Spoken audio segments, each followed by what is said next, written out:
Senador Jinggoy Estrada sinampahan na ng kasong plunder at graft sa Sandigan Bayan. Reklamong obstruction of justice laban kay Senador Robin Padilla isinampa ng CIDG sa Department of Justice. Huli ka! Barangay Kagawad sa Kalasyaw, Pangasinan, pinagbabaril sa loob ng barangay hall.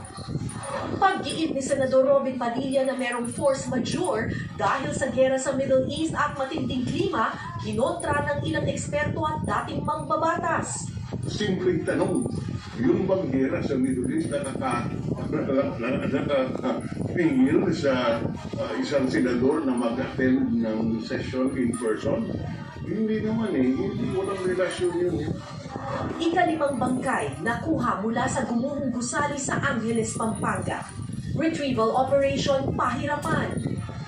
Exclusive, 2 umano'y bugaw na inaresto sa Quezon City, parehong 14 anyos lamang. BI ha, kumuna kayo. Pera tayo ngayon. Nasaan yung pera? Matitinding buhos ng ulan gaya ng naranasan kaninang madaling araw sa Metro Manila, hudyat na nga ba ng pag-uumpisa ng tag-ulan? Pagkatapos ng 2 linggong bakasyon sa Hawaii, Andrea Torres balik trabaho na para sa upcoming serye na Code Gray. Paghahanda sa kanyang role, silipin. At Heart Evangelista, excited nang sumabak sa kanyang unang game show hosting project sa The People Have Spoken. This is Philippine Culture. Live mula sa GMA Network Center, ito ang 24 Oras.